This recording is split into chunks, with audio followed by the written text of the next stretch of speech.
अमीनुल मतीनुल मुबीनुल करीम व नहनु अला ज़ालिका लमिनश शाहिदीन वल्हम्दुलिल्लाहि रब्बिल आलमीन। आइए हम और आप निहायत अक़ीदत और एहतराम के साथ हुज़ूर सरवर कायनात सल्लल्लाहु अलैहि वसल्लम की बारगाह मुक़द्दसा में दुरूद का नजराना पेश करें और पढ़ें बावाज़े बुलंद सल्लल्लाहु अला नबील उम्मी व आलिही सल्लल्लाहु अलैहि वसल्लम सलातम व सलामन अलैका या रसूल अल्लाह सल्लल्लाहु तआला अलैहि वसल्लम। अल्लाह का लाख लाख शुक्र और उसका एहसान कि उसने हमें और आप सबको आज के इस अज़ीमुश्शान इस्लाह मुआशरा कॉन्फ्रेंस में शिरकत करने की तौफीक नसीब फरमाई। अल्लाह की बारगाह में दुआ है परवरदिगार आलम इस कॉन्फ्रेंस को अपनी बारगाह में कबूल फरमाए। आमीन आमीन। काबिल मुबारकबाद हैं हमारी कौम के वो तमाम नौजवान जिन्होंने कई महीने मुसलसल इस कॉन्फ्रेंस को सजाने के लिए कोशिशें मेहनतें की। अल्लाह उनकी इस काविश को अपनी बारगाह में कबूल फरमाए और उन्हें दोनों जहान में इसका बेहतरीन सिला और बदला अता फरमाए। अल्हम्दुलिल्लाह बहुत कामयाब ये अज़ीमुश्शान कॉन्फ्रेंस है। इस कॉन्फ्रेंस का जब पोस्टर मेरी नज़र से गुजरा तो मुझे बड़ा ताज्जुब हुआ कि एक प्रोग्राम में इतने बहुत सारे अपने अपने फील्ड के कामयाब लोगों का जमा हो जाना ही अपने आप में कामयाबी की ज़मानत होता है। अल्हम्दुलिल्लाह खानकाहे शहबाजिया से हमारी और आपकी इस महफिल की सरपरस्ती हो रही है। शहबाजी दूल्हा हमारी निगाहों के सामने जलवगर हैं और ये सिर्फ जुमला नहीं बल्कि अगर आप चेहरे की ज़ियारत कर रहे हैं तो अल्हम्दुलिल्लाह ये देख रहे हैं कि दूल्हों के चेहरे इनके चेहरे के सामने फीके पड़ जाते हैं। अल्लाह ने खानकाहे शहबाजिया के उन शहजादों के चेहरे पर वो नूर और वो रौनक अता फरमाई है। अल्लाह इन चेहरों को हमेशा शादो आबाद फरमाए, इनके साए को हमारे सरों पर तादेर कायम व दायम फरमाए। अल्हम्दुलिल्लाह बहुत कामयाब महफिल है। मैं कमेटी वालों को, इस पूरे इलाके के नौजवानों को, बुजुर्गों को दिल की गहराइयों से इस अज़ीमुश्शान कॉन्फ्रेंस की कामयाबी पर मुबारकबाद देता हूँ। अल्हम्दुलिल्लाह हिंदुस्तान के बहुत नामवर, बहुत मशहूर और बहुत मकबूल नाज़िम कफ़ील अंबर साहब भी अपनी तमाम तर मसरूफियात के बावजूद तशरीफ़ लाए। अल्लाह उन्हें सलामत रखे। मुबारक हुसैन मुबारक साहब तशरीफ़ फरमाएँ। भाई जीशान बरकाती साहब भी जलवगर हैं। मोइन कादरी साहब भी बेंगलोर से तशरीफ़ लाए हुए हैं और भी दीगर हजरात जिनका मेरे जहन में नाम नहीं। अल्हम्दुलिल्लाह तमाम तर मेहमान मौजूद हैं और अब तक का प्रोग्राम आपका बहुत कामयाब है। बड़ी मेहनत और तवज्जो के साथ ये प्रोग्राम सजाया गया है, बनाया गया है।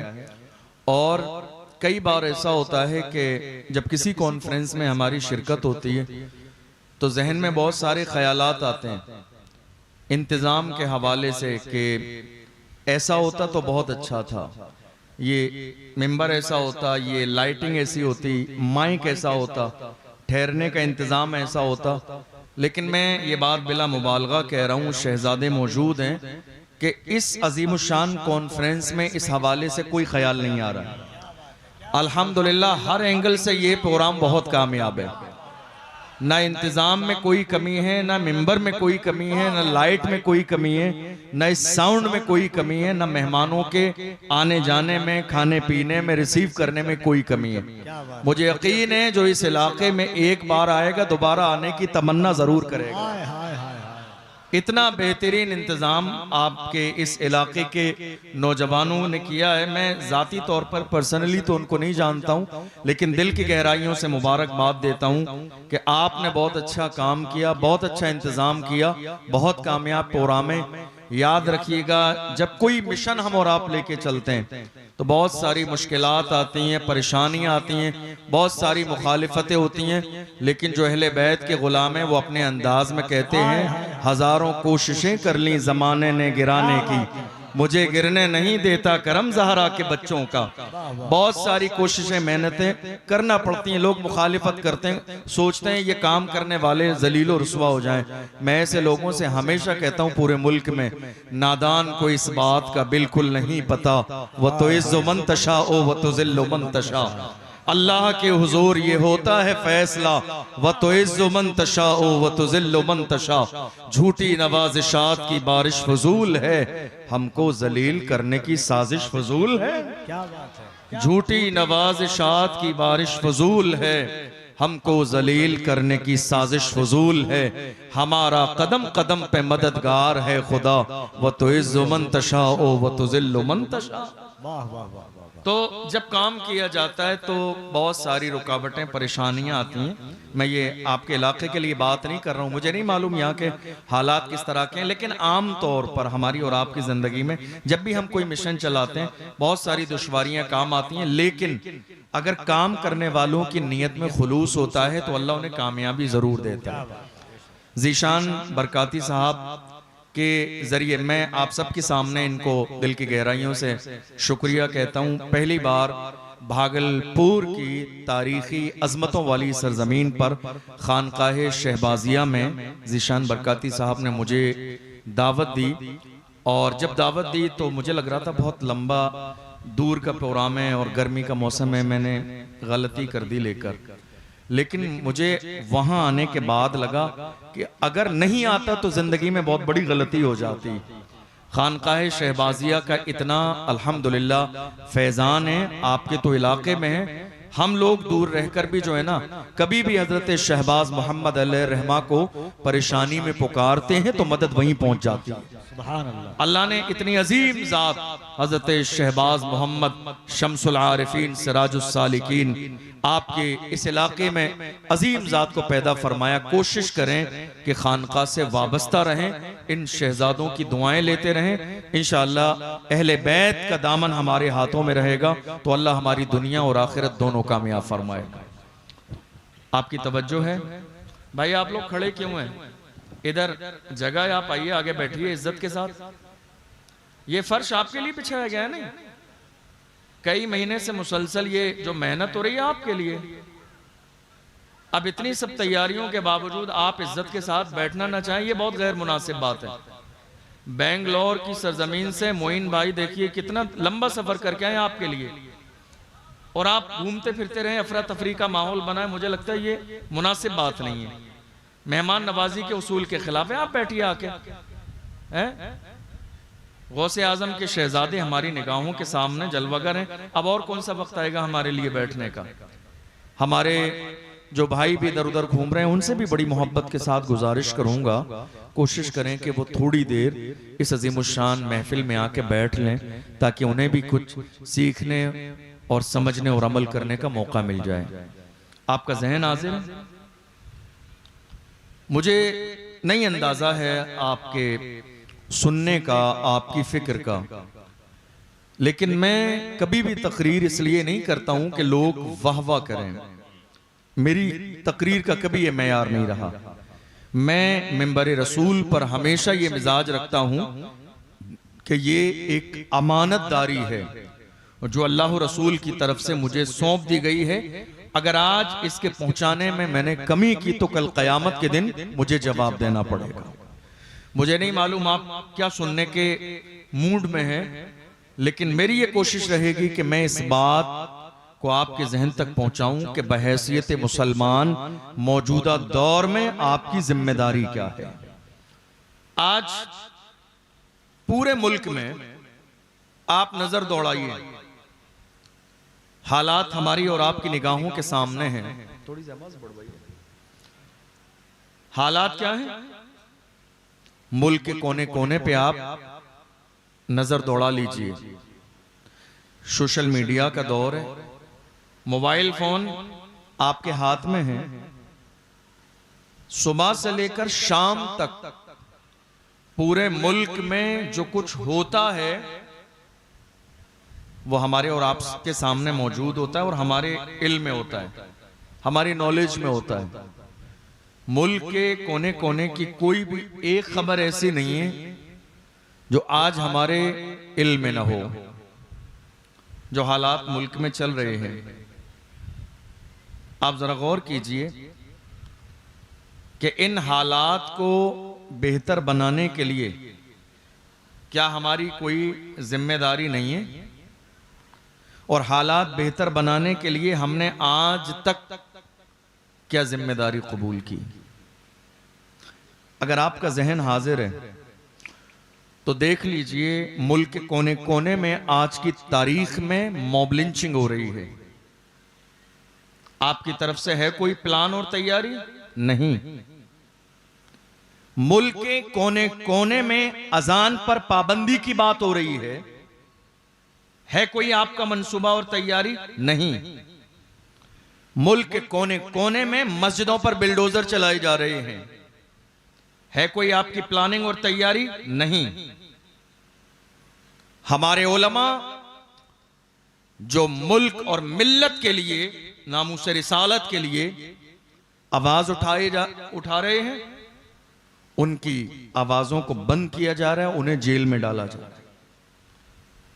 8 महीने से ज्यादा का जमाना मुफ्ती सलमान अजहरी साहब जेल में थे। तकरीबन 2.5 साल का जमाना गुजर चुका है। मौलाना कमर गनी उस्मानी साहब आज भी जेल में हैं, शायद आपको नाम भी याद ना हो। हालात आपकी निगाहों के सामने। मैं हैरान हूं इस बात पर कि कौम मुस्लिम को अब किस वक्त का इंतजार है, बदलने के लिए, हालात बेहतर करने के लिए, प्लानिंग के लिए, तैयारी के लिए, अपने आप को बेहतर बनाने के लिए। हैरानी की बात यह है, तन्हा कौम मुस्लिम आज की तारीख में इस मुल्क में ऐसी अछूत कौम नजर आती है जिनकी बात करने वाला कोई भी नहीं है। सियासी पार्टियां हैं, बज़ाहिर हमारे वोट हासिल करने के लिए इलेक्शन के जमाने में हर पार्टी जमीन पे दरवाजे पे आकर बैठकर भी खाना खा लेती है, लेकिन इलेक्शन गुजर जाने के बाद में आप देख लीजिए कि हमारे साथ रवैया क्या है। क्या कभी सोचेंगे आप इस हवाले से? हमारी जिंदगी का सबसे बड़ा मसला तहफ़्फ़ुज़े नामूस रिसालत है, और यह मसला इतना अजीम मसला है कि हर जमाने में कौम मुस्लिम के जवानों ने ऐलान करके कहा कि मोहम्मद से वफा तूने तो हम तेरे हैं। ये जहां चीज है क्या लौह कलम तेरे हैं। कुव्वते इश्क से हर पस्त को बाला कर दे, दहर में इसमें मोहम्मद से उजाला कर दे। मोहम्मद की मोहब्बत दीन हक की शर्त अव्वल है, इसी में हो अगर खामी तो सब कुछ नामुकम्मल है। हमारी जिंदगी का सबसे बड़ा मसला तहफ़्फ़ुज़ नामूस रिसालत। आज देख लीजिए आप, तकरीबन 3 साल का जमाना गुजरा है, मुल्क के कोने कोने में हमारे नबी की शान में गुस्ताखी हो रही है। हम क्या कर रहे हैं मालूम है आपको?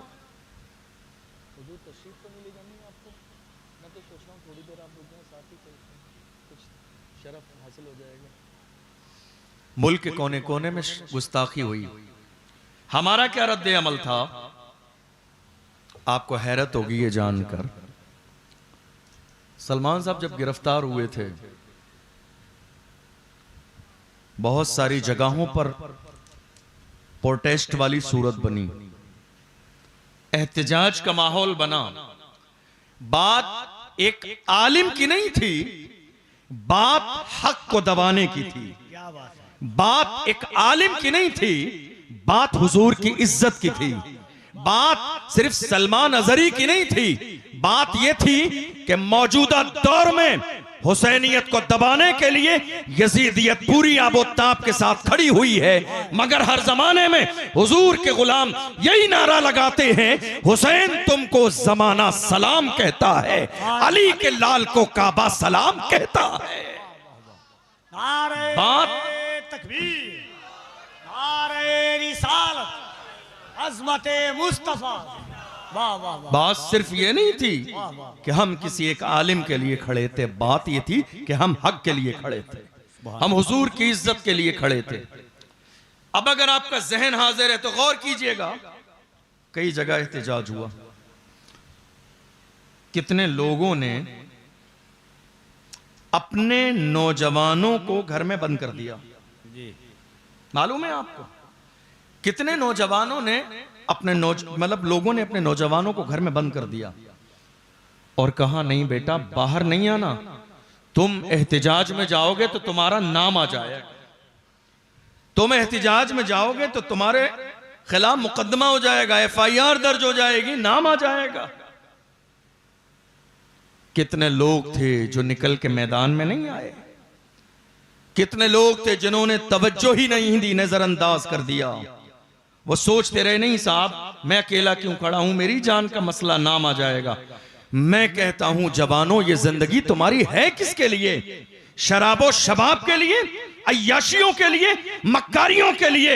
लानत है ऐसी जवानी पर जो हुजूर की इज्जत के लिए काम ना आ सके। अरे हम जिस बरेली को जानते हैं, बरेली से ताजुश शरिया ने फरमाया था, जवानों जिंदगी ये नहीं है किसी के लिए, जिंदगी है नबी की, नबी के लिए। ना समझ मरते हैं जिंदगी के लिए, जीना मरना है सब कुछ नबी के लिए। वाह वाह वाह वाह वाह वाह वाह, जवानों ने रोक दिया गया। क्या बात है। और दूसरी तरफ अगर आप मेरी बात को समझेंगे तो आप एग्री होंगे इस बात से। उस जमाने में हमारे नौजवानों को जब तकलीफ हुई तो हमारे नौजवान अपने बड़ों के पास गए, कहा हम कुछ करना चाहते हैं नामूस रिसालत के मसले पर, अगर हाथ पे हाथ धरे बैठे रहेंगे तो हालात और खराब हो जाएंगे। तो जानते हो जिन्हें कौम का बड़ा कहा जाता है, जिन्हें बड़ा सरपरस्त कहा जाता है, उन लोगों ने कौम के जवानों को डरा दिया, नहीं हालात अच्छे नहीं है। ऐसा हुआ या नहीं है? कौन मेरी बात की हिमायत कर रहे हैं? ऐसा हुआ या नहीं?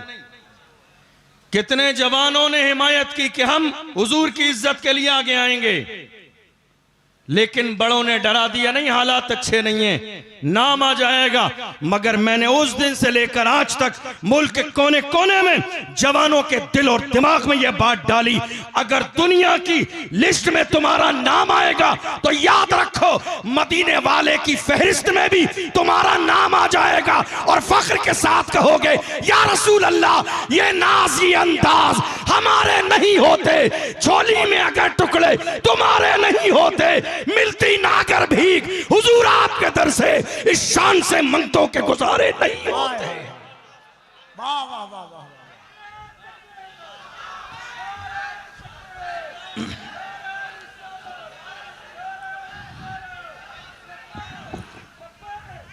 हेलो, इस अंदाज से नहीं, जरा दोनों हाथों को उठाइए, दोनों हाथों को उठाकर लब्बैक या रसूल अल्लाह, और जरा बुलंद आवाज से सुरखरू होने का सामान भी दे सकते हैं, जिंदगी को नया उन्वान भी दे सकते हैं। ये मेरी कौम का बच्चा ही सदा देता है, हम मोहम्मद के लिए जान भी दे सकते हैं।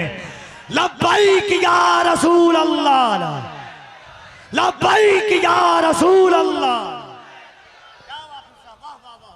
हमारे लोगों ने डरा दिया, नाम आ जाएगा, नाम आ जाएगा। याद रखिएगा हुजूर के गुलाम कभी इस बात से नहीं डरे कि नाम आ जाएगा। जहन हाजिर है आपका, तवज्जो है आपकी, जरा हाथ उठाइए कि या रसूल अल्लाह। हुजूर के गुलाम कभी इस बात से नहीं डरते हैं कि नाम आ जाएगा।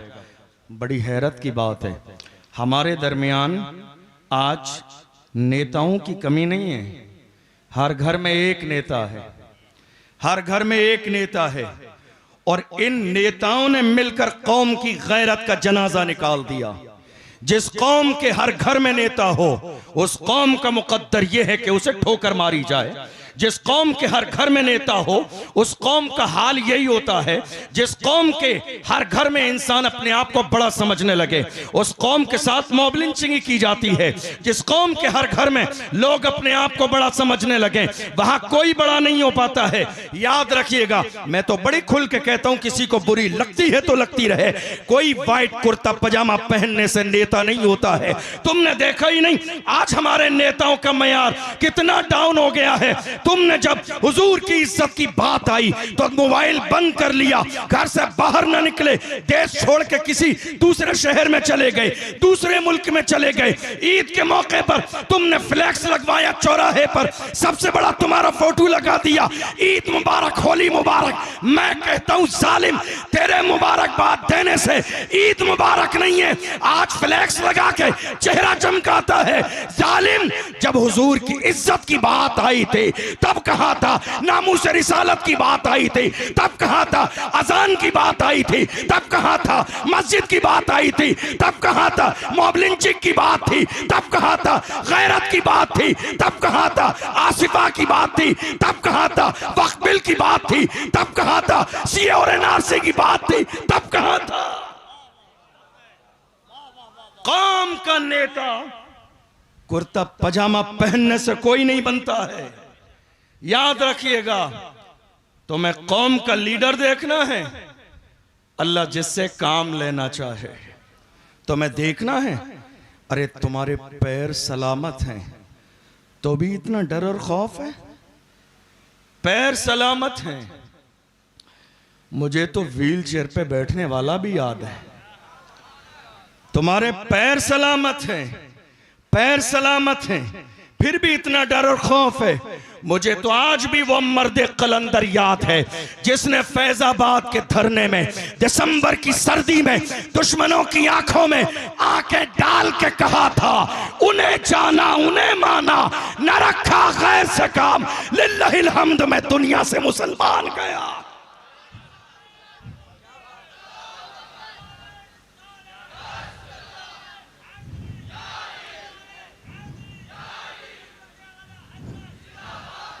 जान दिल होश और खैरत सब तो मदीने पहुंचे, तुम नहीं चलते रजा, सारा तो सामान गया। हम क्या सोच रहे हैं, हम जरा सा वाइट कुर्ता पजामा पहन लें, लोग हमें कौम का नेता समझें। याद रखिएगा, कौम का लीडर वही होता है जो कौम के लिए कुर्बानी देता है।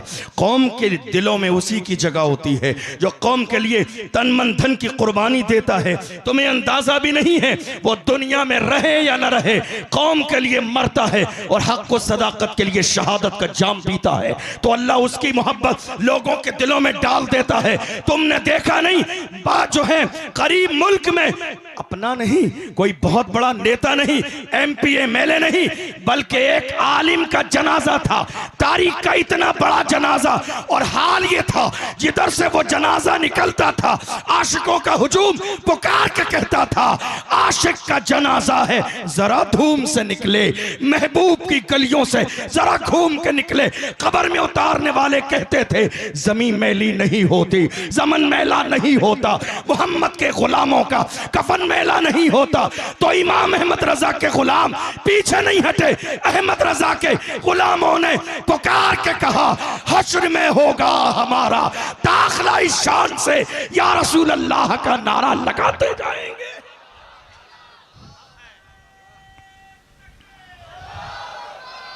अच्छा मुफ्ती साहब, वाह वाह वाह वाह वाह।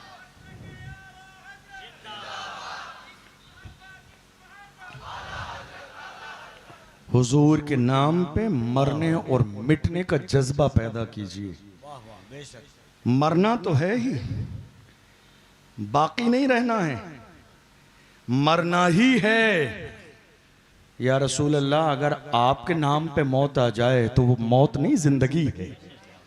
हुजूर के नाम पर आज हम अपनी कौम के जवानों को डरा रहे हैं हालात से, लेकिन हमारी जो तारीख है, हमारी तारीख में आपको एक वाकया भी ऐसा नहीं मिलेगा कि हमारे बुजुर्गों ने, हमारी माओं ने बच्चों को डराया।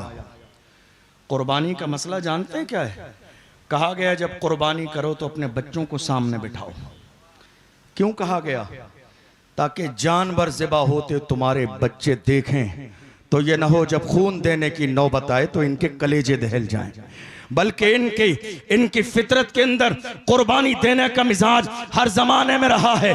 हमारी तो शुरुआत बद्र से कुर्बानी के साथ हुई है, हमने करबला में भी कुर्बानी दी है और आज तक अल्हम्दुलिल्लाह मुसलमान कुर्बानी दे रहे हैं। आज मस्जिद अक्सा पर यहूदियों की बुरी नजर है। काश के मौजूदा दौर में कोई सलाहुद्दीन अय्यूबी होता तो इन गुस्ताखों की इतनी हिम्मत और जुर्रत रहती कि मस्जिद अक्सा को बुरी नजर से देख लेते। जिस जमाने में सलाहुद्दीन अय्यूबी थे, मस्जिद अक्सा के दरो दीवार के सामने खड़े हो के कहा था, मायूस न हो ऐ चमने मिल्लत बैजा, जिंदा है तो सींचेंगे तुझे खूने जिगर से। आज हमारे यहां कोई सलाहुद्दीन अय्यूबी क्यों नहीं है जानते हैं? सलाहुद्दीन अय्यूबी का एक जुमला है, उन्होंने फरमाया अगर मुसलमान के दुश्मन न होते। क्या कहा मैंने? सब बोलिए। अगर मुसलमान के दुश्मन न होते तो हम पूरी दुनिया को फतेह कर लेते। इसका मतलब जानते हो आप? आज मुसलमान ही मुसलमान का दुश्मन है। टांग खींचने वाले कौन है? आपके अपने। बुराई करने वाले कौन है? आपके अपने। माहौल खराब करने वाले कौन है? आपके अपने। साजिश करने वाले कौन है? आपके अपने। ये दीन हर जमाने में रहा है। दीन किसी एक जात पर डिपेंड नहीं है। सलाहुद्दीन अय्यूबी की शहादत हुई, जनाजा निकला, इंतकाल हुआ तो ऐसा नहीं था दीन रुक गया। खादिम साहब का जनाजा निकला तो ऐसा नहीं था तहरीक रुक गई। मुल्क हिंदुस्तान की सरजमीन पर बड़े बड़े जनाजे अल्लामा अरशदुल कादरी से लेके मुजाहिद मिल्लत तक इस दुनिया से विसाल फरमाया, रुखसत हुए। लेकिन ऐसा नहीं है कि दीन का काम रुक गया। दीन का तसलसल ऐसा है, कोई रहे न रहे मगर दीन का काम हर जमाने में खूबसूरत अंदाज में होता आया है, आज भी हो रहा है और इंशाअल्लाह सुबह क़यामत तक होगा। आज हमारी जिम्मेदारी क्या है? इन सारे हालात में, चूंकि मेहमान बहुत ज्यादा हैं और मुख्तसर वक्त भी है, इन हालात में जब के बाद अजान की हो, नमाज की हो, मॉब लिंचिंग की हो, वक्फ बिल की हो, सीए और एनआरसी की हो, आपको मालूम है ये सारे हालात मुल्क में क्यों पैदा हुए, उसकी वजह क्या है और इलाज क्या है? जहां तक मैंने गौर किया सिर्फ दो वजह है। पहलगाम में अटैक हुआ पिछले महीने, पूछकर मारा गया हिंदू हैं या मुसलमान। इस जुमले पर पूरे मुल्क के मुसलमानों को टारगेट किया गया। लेकिन हम तो यही समझाना चाहते हैं ना कि वो मारने वाले दरअसल दहशतगर्द हैं। वो यही तो चाहते हैं कि मुल्क में हिंदू और मुसलमान हो जाए। उनके पूछने का मतलब ये था जिसको आपने पूरा मुसलमानों के ऊपर लाके रख दिया। काश के अगर आपने तासुब की ऐनक हटा के देखा होता तो मरने वाला सैयद आदिल हुसैन भी है, जो बाज़ाब्ता उन जालिमों को रोकने की कोशिश करता रहा। वो चाहता तो अपनी जान बचा के भाग जाता, लेकिन नहीं, इन मेहमानों को बचाने के लिए शहादत का जाम नोश किया। मरने वाला इम्तियाज हुसैन भी है, मरने वाले और लोग भी हैं, बचाने वाला साजिद भट्ट भी है। मगर हैरानी की बात यह है कि आपको नजर नहीं आएगा क्योंकि आपने तासुब की ऐनक लगा के रखी है, वरना आपको यह बात समझ में आ जाती। आपको मालूम है, जाके इंटरनेट पर साजिद भट्ट का बयान सुन लीजिए। उसे पूछा गया मीडिया ने, साजिद तुम कहां थे जब ये पहलगाम में हादसा हुआ? उसने कहा हम अपने घर पर बैठे हुए थे। तुम्हें खबर कैसे मिली? कहा हमने सोशल मीडिया के जरिए देखा कि वहां ऐसा हो गया है। कहा तो तुम गए क्यों? जहां गोलियां चल रही हों वहां कोई जाना नहीं चाहता है, लोग अपनी जान बचाना चाहते हैं, मगर तुमने देखा गोलियां चल रही हैं फिर भी चले गए, जान की परवाह नहीं थी। तो साजिद भट्ट ने कहा मुसलमान ऐसे ही होते हैं, वो अपनी जान की परवाह नहीं करते हैं, अपनी जान से ज्यादा गैरों की जान की परवाह करते हैं। इसलिए कि मेरा मजहब इस्लाम किसी को मिटाने नहीं आया है, मिटतों को बचाने आया है। आपको नजर नहीं आएगा, पूरे मुल्क में माहौल खराब किया गया इस्लाम और मुसलमानों के खिलाफ। बात यहां तक पहुंच गई, एक शख्स ने मीडिया पर यहां तक बयान दिया मुसलमानों के खिलाफ, कहा ये मुल्क में मुसलमान कचड़ा हैं, गंदगी हैं, जब तक ये साफ नहीं होंगे मुल्क साफ नहीं होगा। हम साफ नहीं होंगे मुल्क साफ नहीं होगा। अरे याद रखिएगा, तुम्हें अंदाजा नहीं हमारे वजूद की हैसियत क्या है, आपको अंदाजा नहीं है कौम मुस्लिम के वजूद की हैसियत क्या है। मुबालगा नहीं है अगर मैं ये कह दूं हमारे वजूद की हैसियत ये है, हम हैं तो दुनिया है, हम नहीं होंगे तो उसी दिन कयामत आ जाएगी। हम हैं तो दुनिया है, कलमा पढ़ने वाले हैं तो दुनिया है, हम नहीं होंगे तो ये दुनिया नहीं होगी। आप हमसे कह रहे हैं रईस मुल्क की बात, क्या समझाया आपने? किराएदार है?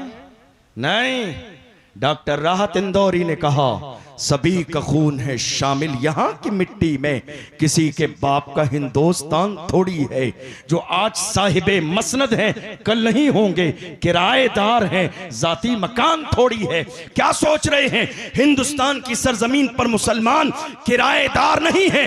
हमारी हालत यह है, हिंद को नाज है जिस पर वो निशानी हम है, ताज और लाल किले के यहाँ बानी हम हैं। न घबराओ मुसलमानों, खुदा की शान बाकी है, अभी इस्लाम जिंदा है, अभी कुरान बाकी है। ये दुश्मन क्या समझते हैं जो अपने दिल में हंसते हैं, अभी तो करबला का आखिरी मैदान बाकी है।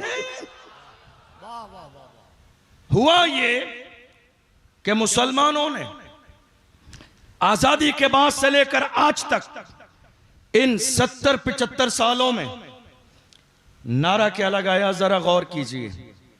वो नारा ये था, हम इस मुल्क के जिम्मेदार भी हैं वफादार भी हैं। अच्छा नारा है, लेकिन चूक हुई आपसे, एक सेंटेंस रह गया इसमें, चूक हुई आपसे, एक चीज रह गई। आज नारा लगाइए, हम इस मुल्क में जिम्मेदार भी हैं वफादार भी हैं और बराबर के हिस्सेदार भी हैं। बराबर के, सब बोलिए आगे से पीछे तक, बराबर के। इसलिए कि आज जिस सरजमीन पर आप इतरा रहे हैं, जिन उलमा से आपको परेशानी है, कल जब ये मुल्क अंग्रेजों की गुलामी में था तो इस मुल्क को अंग्रेजों से बचाने वाला भी एक आलिम था, दुनिया जिसे अल्लामा फजल हक खैराबादी के नाम से जानती है। ये मुल्क जब अंग्रेजों की गुलामी की जंजीरों में जकड़ा हुआ था, तब हमारे एक आलिम अल्लामा फजल हक खैराबादी ने अंग्रेजों के खिलाफ जिहाद का फतवा दिया। अंग्रेजों ने गिरफ्तार किया, जजीरे अंडमान ने को बाहर ले गए, काले पानी की सजा दी। अंग्रेज ने आके कहा था, मौलाना अब भी वक्त है, फतवा वापस ले लो, तुम्हें मनसब मिलेगा सरकारी। अल्लामा फजल हक खैराबादी ने उस अंग्रेज ऑफिसर के चेहरे पर थूक दिया था और कहा था, जालिम, हम मुस्तफा के गुलाम है, हमारे कलम से जो फतवा निकल जाता है हुकूमतें बदल जाती हैं, फतवे नहीं बदलते। हुकूमतें बदल जाती हैं, फतवे नहीं बदलते हैं। अल्लामा फजल हक खैराबादी ने इस मुल्क की आजादी के लिए, इस मुल्क की आजादी के लिए जिहाद का फतवा दिया। बात और आगे बढ़ी, सैयद किफायत अली काफी इस मुल्क के बहुत अजीम मुजाहिदे आजादी हैं, मुहिम चलाई इस मुल्क की आजादी की। अंग्रेजों ने उन्हें भी गिरफ्तार किया और ऐलान किया, मौलाना सैयद किफायत अली काफी गद्दार हैं, इसलिए इन्हें फांसी की सजा दी जाएगी। आप जानते हैं तवज्जो है आपकी? तवज्जो है आपकी? जब कोई बहुत बेबाक हो ना, बेबाक बोलने वाला हो, तो लोग सोचते हैं बैकग्राउंड शायद बहुत मजबूत है, इसलिए डरता और दबता नहीं है। कितनी जगह मुझसे ऐसा होता है, लोग पूछते हैं आप इतना खुल के बोलते हैं, लगता है आपका बैकग्राउंड बहुत मजबूत है इसलिए दबते नहीं है। मैं कहता हूं हाँ, मेरा बैकग्राउंड तो बहुत मजबूत है, बता दूंगा कलेजा दहल जाएगा। क्या समझाया आपने? दबते नहीं है। क्यों दबे? मेरे इमाम ने हमें नुस्खा दिया, फरमाया क्या दबे जिस पे हिमायत कहो पंजा तेरा, क्या दबे जिस पे हिमायत कहो पंजा तेरा, शेर को खतरे में लाता नहीं कुत्ता तेरा। हम गौसे आजम के गुलाम हैं, डरते और दबते नहीं हैं।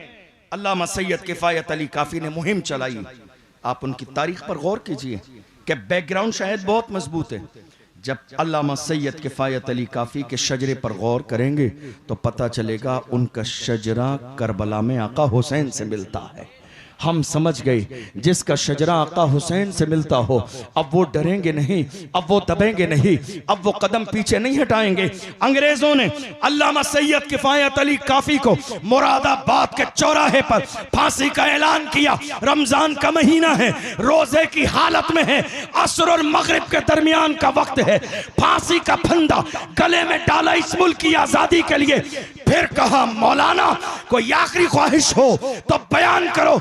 ऐसे आलम में पुकार के मुस्कुरा के अल्लामा सैयद किफायत अली काफी ने कहा था, मेरी आखिरी ख्वाहिश जानना चाहते हो तो सुनो, कोई गुल बाकी रहेगा न चमन रह जाएगा, पर रसूलुल्लाह का दीने हसन रह जाएगा। अतलसो कम ख्वाब की पोशाक पर नाजा न हो, इस्तने बेजान पर खाकी कफन रह जाएगा। हम सफीरो बाग में है, कोई दम का चहचहा, बुलबुलें उड़ जाएंगी, सूना चमन रह जाएगा।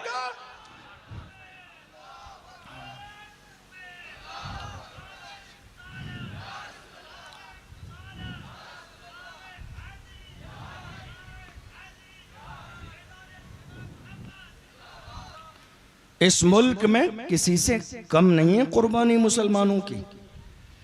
अशफाकुल्ला खान फैजाबाद की जेल में है और फैजाबाद की जेल में अशफाकुल्ला खान को मारा जाता है। उनके जिस्म को बाज़ाब्ता इस्त्री से जलाया जाता है और जब उनका जिस्म जल जाता है तो अंग्रेज उनके जले हुए जिस्म पर नमक लगाते हैं। जब तड़पने लगते हैं तो अंग्रेज कहते हैं तुम सरकारी गवाह बन जाओ, राम प्रसाद बिस्मिल के खिलाफ गवाही दो, सरकारी गवाह बनोगे छोड़ दिया जाएगा। चंद्रशेखर आजाद के खिलाफ गवाही दो, तुम्हें छोड़ दिया जाएगा। मगर अल्लाह अकबर, मुसलमान किसी भी जमाने में गद्दार नहीं होता है। अरे लानत है मौजूदा दौर में मेरी कौम में छुपे हुए उन दलालों पर जो कौम की दलाली कर रहे हैं, जो कौम की मुखबरी कर रहे हैं, सोच रहे हैं जब मारा जाएगा तो मेरे लिए रेड कलर का कारपेट बिछाया जाएगा। डॉक्टर राहत इंदौरी ने ऐसे लोगों के लिए कहा, लगेगी आग तो आएंगे घर का इज्जत में, यहां पे सिर्फ हमारा मकान थोड़ी है। ये दलाली जो आज हमारी कौम में है या नहीं है? बताइए, डर लग रहा है आपको हाँ करते हुए? दलाली ये जब से हमारी कौम में कौम की दलाली करने वाले दलाल पैदा हो गए, जब से कौम की मुखबरी करने वाले ये पैदा हो गए, आज कौम की गैरत का जनाजा निकल गया, आपकी निगाहों के सामने है। कौम की दलाली किस लिए हो रही है?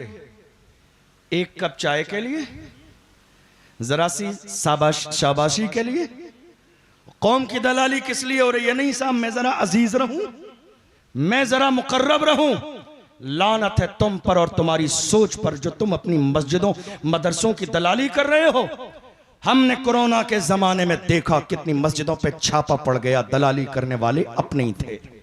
हमने कोरोना के जमाने में देखा कितने मदरसों में बाज़ाब्ता ताला लगा दिया गया, मुखबरी करने वाले अपने इन थे। मैं कहता हूं जालिम, तूने दाढ़ी टोपी के साथ मुखबरी की, क्यों दाढ़ी टोपी की बेइज्जती करता है?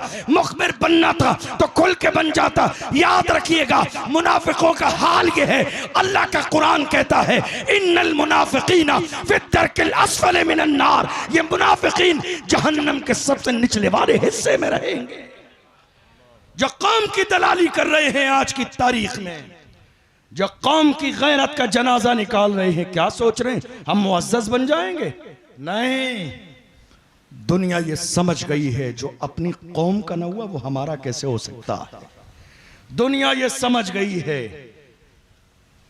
अशफाकुल्ला खान के साथ जब उनके जिस्म को जलाया, अंग्रेजों ने कहा अब भी वक्त है, वापस हो जाइए।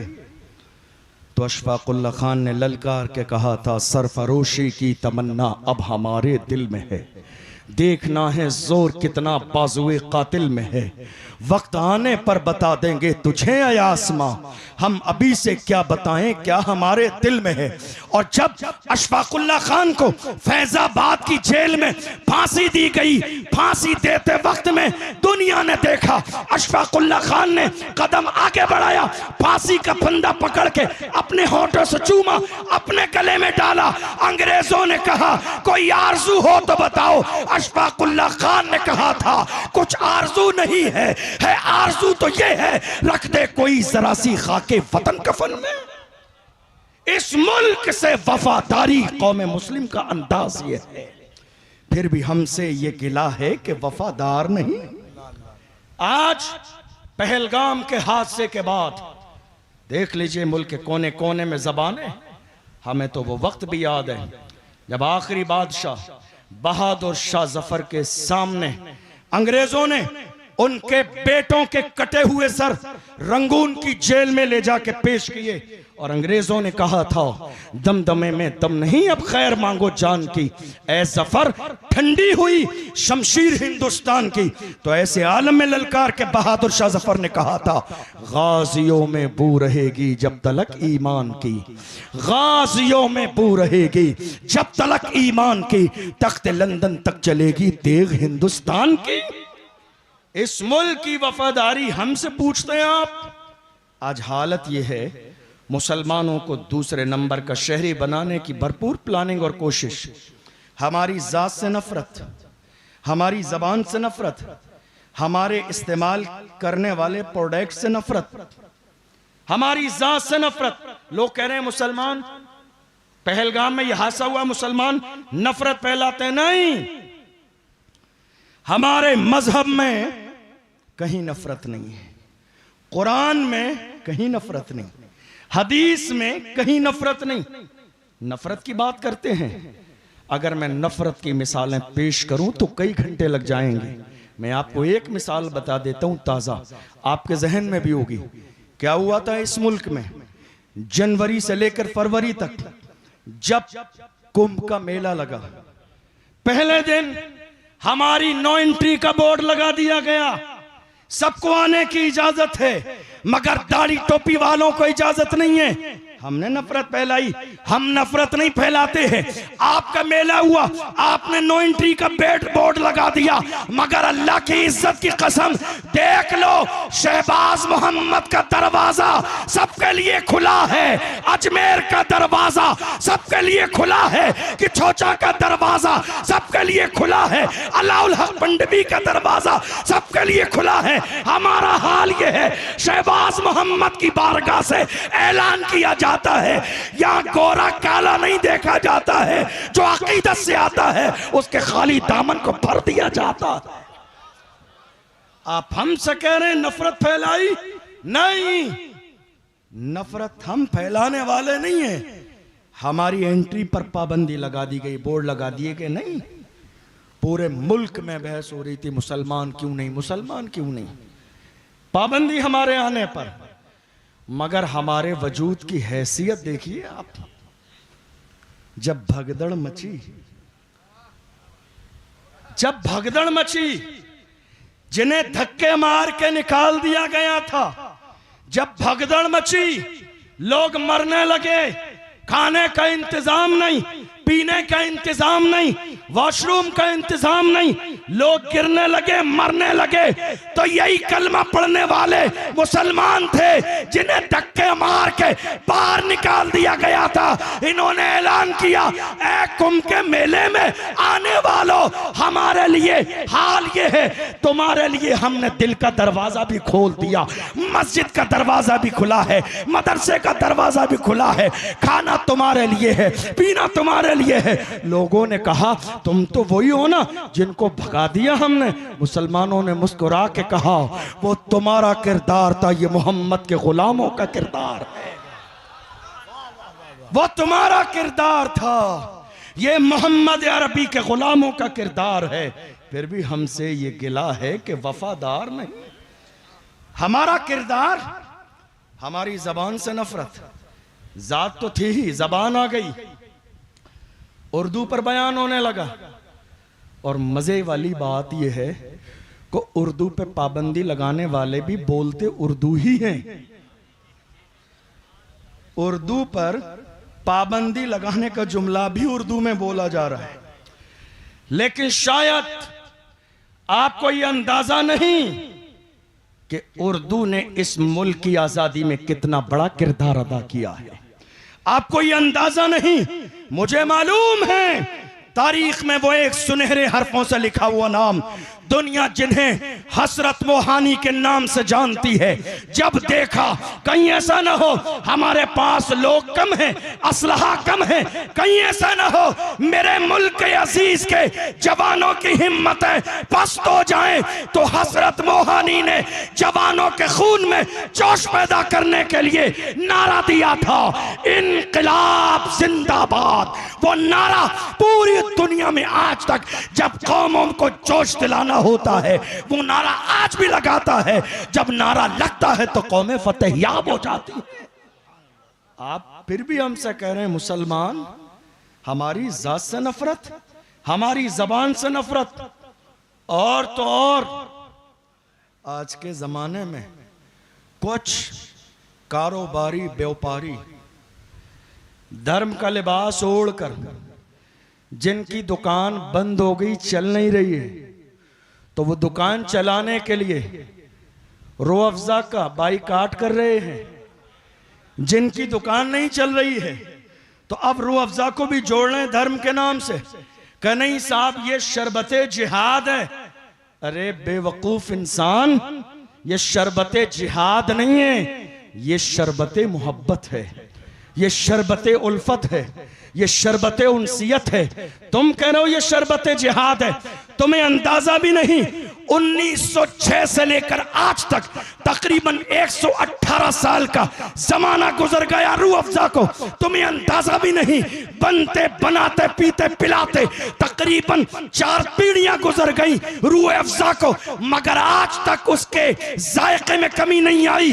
ये तुम जैसे देश में दहशतगर्द जब से आए हैं, शरबत रूह अफ़ज़ा के मिजाज के अंदर नफरत का जहर घोलना चाहते हैं। मगर मैं कहता हूं, अल्लाह जिससे काम लेना चाहे, हमदर्द कंपनी को लाखों रुपए लगाना पड़ते, इतना प्रचार नहीं होता। खुदा ने जितना प्रचार एक दुश्मन से करा दिया, जितना प्रचार खुदा ने एक दुश्मन से करा दिया। हमारी हर चीज से नफरत, शर्म आनी चाहिए। आप कहते हैं नफरत की बात, हम सिर्फ मोहब्बत की बात करते हैं, हम नफरत की बात नहीं करते। पूरी तारीख उठाकर देख लीजिए, ऐसी 1000 मिसालें मैं पेश कर सकता हूं जहां मुसलमानों ने भाईचारे का सबूत दिया। क्या है ये? नामूस रिसालत का मसला आया, क्या किया हमने? कानून हाथ में लिया? बताइए आप। नहीं। क्या किया हमने? पुरसुकून अंदाज में बाज़ाब्ता कहां गए? कोर्ट कचहरी थाने में गए, कलेक्ट्री गए, और कलेक्टर के जरिए हमने वो राष्ट्रपति तक अपना ज्ञापन पहुंचाया कानून के दायरे में। मुसलमान कभी कानून हाथ में नहीं लेते, वो इज्जत करते हैं इस मुल्क के कानून की। मुसलमानों ने पूरी जिंदगी इस मुल्क से वफादारी का सबूत दिया। आज हालात हमारी और आपकी निगाहों के सामने हैं। मैं अर्ज कर रहा था ये हालात इस मुल्क में आखिर पैदा क्यों हुए और किस वजह से पैदा हुए। बीच में लोग आते हैं ना, बना बनाया पूरा जलसे का माहौल खराब हो जाता है।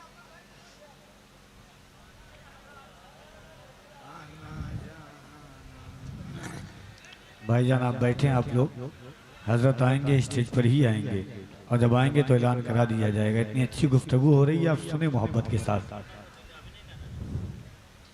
बैठिए मोहब्बत के साथ, आप बैठे हैं आप लोग। ए बाबू बच्चा बैठ जा।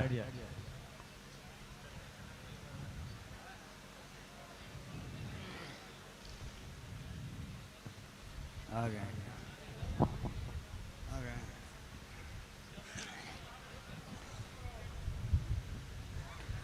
नारे तकबीर, खड़े हो जाए मोहब्बत और एहतराम के साथ। शहजादे रसूल की आमद है।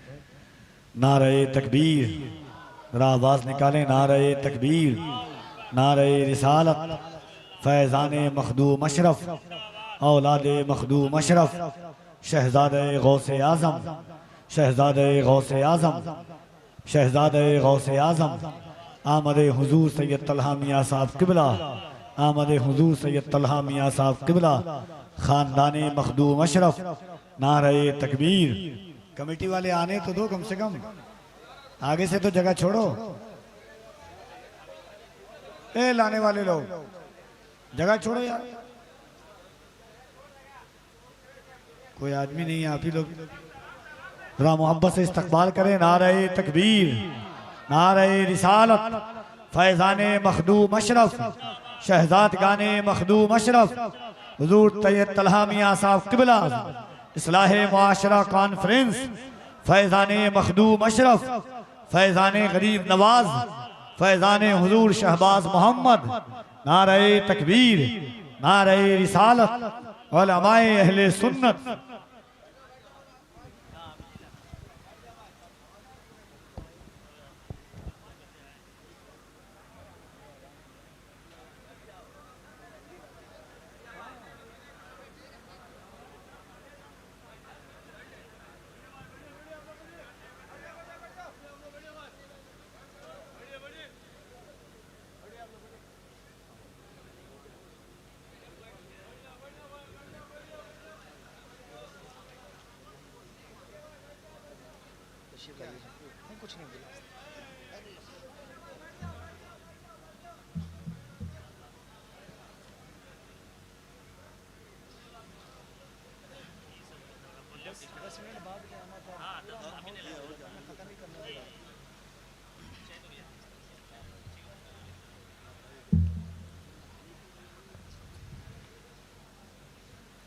तशरीफ़ रखें आप हजरात। हमारे बहुत बावकार मेहमान आले रसूल, पीर तरीक़त, रहबर राह शरीयत, हुजूर सैयद तलहा मियाँ साहब क़िबला दामत बरकातुहुल आलिया तशरीफ़ ला चुके हैं। थोड़ी सी देर में हज़रत का ख़िताब और दुआ इंशाअल्लाह दोनों ही आप समाअत करेंगे। दरूद शरीफ पढ़ लीजिए एक बार। अल्लाहुम्मा सल्लि अला सैयदिना व मौलाना मुहम्मद मादनिल जूद वल करम व आलिहि व बारिक वसल्लिम सलातुम व सलामन अलैका या रसूल अल्लाह सल्लल्लाहु ताला अलैहि वसल्लम। तवज्जो है आपकी, तवज्जो है आपकी। बात ख़त्म कर दूं, लेकिन आपकी तवज्जो मुझे कम लग रही है। आखिरी बात, इस वक्त जो हालात बने हुए हैं इसकी दो वजह हैं, बस नतीजा सुन लीजिए। क्योंकि मुझे जो वक्त दिया गया था तकरीबन वो पूरा होने लगा है 2-4 मिनट में, तो मैं वक्त की पाबंदी करने का आदी हूँ। मेहमान भी कई सारे हैं तो मुनासिब नहीं है लंबा करना। किसी और मौके पर इंशाल्लाह मज़ीद तफसीली गुफ्तगू होगी। नतीजा सुन लीजिए। इस वक्त जो पूरे मुल्क में हालात हैं उसकी दो बड़ी वजह हैं, गौर से सुनिएगा। पहली वजह कि मुसलमानों ने आज़ादी के बाद से लेकर आज तक सियासत पर कभी बात समझ आई आपको? बात समझ आई? भैया कैमरे लगे हुए हैं, वीडियो रिकॉर्ड हो रही है, भाई आपको देखना नहीं, बाद में जबरदस्ती लेके ये बैठे हुए हैं, आप सुन लीजिए। पहली चीज, हालात जो इस वक्त हैं उसकी दो बड़ी वजहें। पहली वजह, आजादी के बाद से लेकर आज तक कौम मुस्लिम ने सियासत पर तवज्जो नहीं दी। आपको मालूम है आज क्या होता है? अगर कोई मस्जिद का इमाम जुमे में हालात पर बात कर दे या इशारे में सियासत पर बात कर दे तो नमाज जुमा के बाद इमामत से छुट्टी। और लोग ये समझते हैं कि साहब मस्जिद में ये सियासत की बात हो रही है। सियासत कोई नाजायज और हराम नहीं है। मेरे जुमले पर गौर कीजिए, क्या कह रहा हूं। मौजूदा दौर में मस्जिद, मदरसे, खानका, उलमा और नामूस रिसालत के तहफ्फुज के लिए सियासत करना बाइसे सवाब है। सवाब है मौजूदा दौर में, इसलिए कि पार्लियामेंट में बैठकर कानून पास किए जाते हैं वो सियासी पावर ही की बुनियाद पर। आपके पास कौन सा पावर है? आपके पास सिर्फ इतना पावर है, चाय के होटल पर बैठकर इसकी बुराई, उसकी बुराई, इसकी गीबत, उसकी टांग खींचना, इसके खिलाफ साजिश, मस्जिद के इमाम के लिए हजार बातें। यार खुदा के बंदो, कुछ तो मेरी कौम को शर्म आनी चाहिए। दुनिया चांद और सूरत पे पहुंचने की तैयारी में है और कौम मुस्लिम आज तक चाय के होटल पर बैठकर मस्जिद के इमाम की बुराई में लगी। इससे ज्यादा शर्मनाक सूरत हाल और क्या हो सकती है? आजादी के बाद से लेकर आज तक हमने सियासत पर तवज्जो नहीं दी। मुल्क आजाद हुआ, आजादी के बाद इस मुल्क में एक सियासी पार्टी, आप में से बहुत सारे लोग ये बात जानते हैं, सबने उसी का दामन पकड़ा। लेकिन थोड़े से जमाने में लोगों को बात समझ में आ गई, ताबेदारी क्या है और हिस्सेदारी क्या है। तो जिनको समझ में आई, जिन्हें यह बात समझ में आई, उन्होंने ताबेदारी करना छोड़ दी, हिस्सेदारी की बात की और हिस्सेदारी ही की बुनियाद पर मुल्क में अलग अलग तंजीमें बन गईं। मगर अफसोस कि ये मेरी कौम मुस्लिम है जो 75 सालों से आज तक इस बात के इंतजार में है कि दुनिया इसे वफादार कह दे। मगर याद रखिएगा, ये टाइटल तुम्हें वफादारी का कभी नहीं मिलेगा। दुनिया ने हर जमाने में तुम्हें गद्दार कहा, कल भी कहा, आज भी कह रही है और आखिर तक भी कहेगी। आज मेरी कौम का अलमिया ये है, मेरी कौम 2025 आ गई है मगर फिर भी किसी के लिए स्टेज लगा रही है, किसी के लिए फर्श बिछा रही है, किसी के बैनर और फ्लैक्स लगाए जा रहे हैं, किसी के लिए स्टेज लगाकर मेरी कौम के नौजवान नीचे बैठकर गलत बातें सुनकर भी नारा लगा रहे हैं। याद रखो, मारहरा मुतहरा से सैयदुल उलमा ने फरमाया, किसी की जय विजय हम क्यों पुकारें, क्या गरज हमको, हमें काफी है सैयद अपना नारा या रसूल अल्लाह। अल्लाह ने हमें गुलामी के लिए पैदा नहीं किया है, खुदा ने हमें गुलामी के लिए नहीं पैदा किया है, अल्लाह ने हमें क़यादत के लिए पैदा किया है। अपने अंदर कायदाना सलाहियत पैदा करो, गुलामी के लिए नहीं, अपने अंदर लीडरशिप पैदा करो। आज हमने ये देख लिया, हमारे यहाँ बहुत सारे लोग अलग अलग पार्टियों से जुड़े हुए हैं। मैं किसी की पार्टी की मुखालिफत नहीं करता, सबका अपना एक एजेंडा है। लेकिन मैं बस आखिरी जुमले में ये बात कह रहा हूं, हजरत अशीफ आखिरी जुमले में ये बात कह रहा हूं, आप अलग अलग पार्टियों से जुड़े हैं, मुझे किसी से एतराज नहीं, लेकिन दिल पे हाथ रख के ये बताइए, हमारी जिंदगी का सबसे बड़ा मसला तहफ़्फ़ुज़ नामूस रिसालत।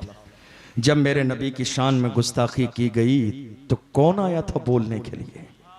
किसी ने एक जुमला कहा, किसी पार्टी के अध्यक्ष और जिम्मेदार की जबान से एक जुमला निकला, कोई बयान आया, ट्विटर पर कोई बाज़ाब्ता ट्वीट किया गया, अखबार में कोई न्यूज आई। हालात आज मुल्क में ये हैं, जब कौम मुस्लिम की बात आती है तो लोग गूंगे और बहरे बन जाते हैं। मुसलमानों के लिए एक जुमला बोलने वाला कोई भी नहीं है। हम तो ये देख रहे हैं, इस मुल्क में बात अगर कौम मुस्लिम की हो तो बोलने वाला एक ही है, बात अजान की हो बोलने वाला एक ही है, बात नमाज की हो बोलने वाला एक ही है, बात पहलू खान की हो बोलने वाला एक ही है, बात आसिफा की हो बोलने वाला एक ही है, नामूस रिसालत की हो, बोलने वाला एक ही है, वो एक ही है जिसने पार्लियामेंट में बिल फाड़ दिया, कोई और नहीं, वही मर्द कलंदर जिसके सर पे नक्शे नाले ने मुस्तफा की टोपी मौजूद है। हम समझ गए जो मुस्तफा का वफादार होता है वो कौम का गद्दार कभी नहीं हो सकता।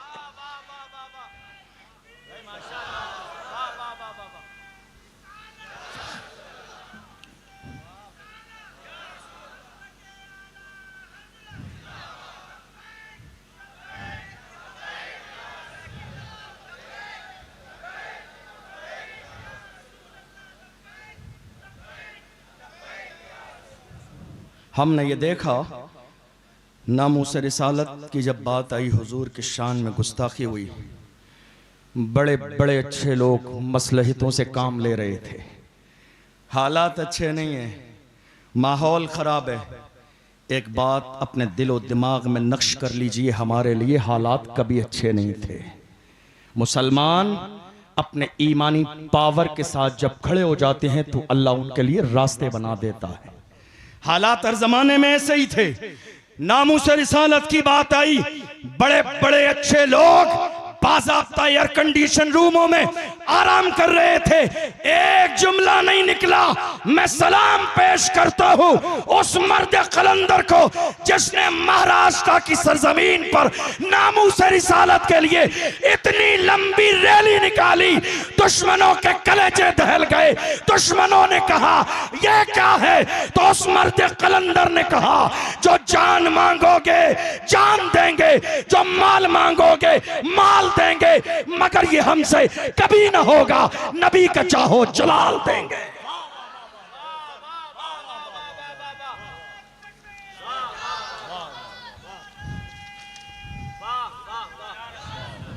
हमारी जिंदगी का सबसे बड़ा मसला, हमारी जिंदगी का सबसे बड़ा मसला तहफ़्फ़ुज़ नामूस रिसालत है। मैं कहता हूं मौजूदा दौर में अपने अंदर सियासी शऊर पैदा कीजिए। अफसोस आज हमारी कौम के लोग इलेक्शन के जमाने में पूरे पूरे खानदान के वोट रात के अंधेरे में 500 रुपए में बेच देते, फिर जाके कहते हैं हजरत जुमे में दुआ करा दीजिए अल्लाह जालिम हुक्मरान से निजात दे। अरे उससे बड़े जालिम आप हैं, आपको ये अंदाजा नहीं कि आपका एक वोट आने वाले 5 साल के जमाने के सुकून को तय करता है। आपको अंदाजा नहीं इस बात का। कब तक चलेंगे ये 500 रुपए? मुसलमान किसी भी दौर में दलाल नहीं था। अफसोस कि आज मेरी कौम में दलाल मुकर्रर कर दिए गए ठेकेदारी के लिए, जिनका काम है लोगों को लाना और ईमान का सौदा कराना। मेरी कौम के जवानों से कहता हूं, जवानों, जवानी तुम्हारी अय्याशियों के लिए नहीं है, जवानी तुम्हारी नामूस रिसालत पे मर मिटने के लिए है। इसलिए अपने अंदर हुजूर का इश्क पैदा करो, और जो आशिक रसूल होगा वो बेनमाजी नहीं होगा, जो आशिक रसूल होगा वो जानी नहीं होगा, जो आशिक रसूल होगा वो शराबी नहीं होगा, जो आशिक रसूल होगा वो गद्दार नहीं होगा, जो आशिक रसूल होगा वो अपने वालिदैन का नाफरमान नहीं होगा। तुम्हें अंदाजा भी नहीं आशिक कैसे होते हैं। रूम की सरजमीन पर जब 2 भाइयों को शहीद किया गया, एक को 40 दिन तक बाज़ाब्ता लड़की के लिए मुकर्रर कर दिया गया। 40 रातें आती रही जाती रही, हुस्न सामने है, शबाब सामने है, उस लड़की की तरफ मेरी कौम के जवान ने एक नजर उठा के नहीं देखा। तो उस लड़की ने 40 दिन के बाद कहा, जवान ये तो बता वो कौन सा जलवा तेरी नजर में है, तूने आज तक एक दिन भी मेरी तरफ उठा के नहीं देखा। तो उस जवान ने कहा था, जुल्फ देखी है कि नजरों ने घटा देखी है, जुल्फ देखी है कि नजरों ने घटा देखी है, लुट गया जिसने मोहम्मद की अता देखी है। मेरी कौम के जवान किसी दौर में अय्याश नहीं थे, मेरी कौम के जवान किसी दौर में जानी नहीं थे, मेरी कौम के जवान किसी भी दौर में अपनी जवानी का सौदा करने वाले नहीं थे। जवानों, ये जो शराब ने तुम्हें तुम्हारी जवानी को जाय कर दिया, मैं मना नहीं करता हूं, शराब पीने से मैं कभी किसी को नहीं रोकता। खूब पियो शराब, दिल खोल कर खूब शराब पियो, दिल खोल कर। लेकिन ये लोकल वाली नहीं जिसको पी के लोग नाली और नाले में गिर जाते हैं। शराब पियो, दिल खोल के शराब पियो। किसने रोका है? हम तो पीने पिलाने वाले लोग हैं। कभी नजरों से पीते हैं, खानकाह शहबाजिया में जाते हैं, कभी सीना पसीना पिला दिया जाता है। ऐ पीने वालों, दिल खोल कर पियो, मगर ये दुनिया की शराब नहीं। वो शराब नशा करना है, नशा करो, दिल खोल के नशा करो। वो नशा जो बिलाल हबशी ने किया, जो सलमान फारसी ने किया, जो सुहैब रूमी ने किया, जो हजरत अम्मार ने किया, जो हजरत यासिर ने किया। वो बिलाल जिन्हें मारा जाता था, घसीटा जाता था, मगर फिर भी पुकार के कहते थे तू हो के तुर्श रू मुझे गाली हजार दे। ये वो नशा नहीं जिसे तुर्शी उतार दे। नशा करना है तो इश्क रसूल का नशा करो, गुलामी रसूल का नशा करो, मोहब्बत रसूल का नशा करो, हुजूर के सच्चे वफादार बन जाओ। मैं अर्ज कर रहा था वक्त में इतनी गुंजाइश नहीं और बहुत सारी बातें बाकी हैं। एक आखिरी पॉइंट, जो दो बातें थी। एक, हालात इसलिए खराब है, सियासत पर तवज्जो नहीं दी। और आखिरी बात, मेरी कौम ने दूसरी बात एजुकेशन पर तवज्जो नहीं दी। जरा दिल से सोचिएगा इस बात को। तकरीबन 1.5 साल का जमाना गुजरा है। महाराष्ट्र की सरजमीन पर हमारी एक बहन मुस्कान को कॉलेज से बाहर निकाला गया था। याद है? किस किस को याद है? जरा हाथ उठाइए। तो ये भी याद होगा, वजह थी हिजाब। क्या थी? हिजाब। मेरी मां और बहनें सुन के जाएं, वजह हिजाब थी। मगर सलाम है मुस्कान की मां को जिसने तरबियत ऐसी की। मुस्कान ने कहा हिजाब छोड़ना गवारा, पर्दा छोड़ना, एग्जाम छोड़ना, डिग्री छोड़ना गवारा है, हिजाब छोड़ना गवारा नहीं है। एग्जाम छोड़ना गवारा है, डिग्री छोड़ना गवारा है, मगर हिजाब छोड़ना गवारा नहीं है। पढ़ूंगी नहीं, कल कयामत के मैदान में जवाब नहीं देना पड़ेगा। पर्दा छोड़ दिया खातून जन्नत को, कौन सा चेहरा दिखाऊंगी? हमारी कौम ने कहा, पूरे मुल्क के मुसलमानों के शर्म से सर नीचे झुक गए। काश के हमारे पास आज कोई पर्दे वाला स्कूल कॉलेज होता तो हम मुस्कान को लाके वहां पढ़ाते। शर्म से सर झुके मेरी कौम के। लोगों ने कहा 1 साल नहीं गुजरेगी, बस पैगाम दे रहा हूं 2 मिनट।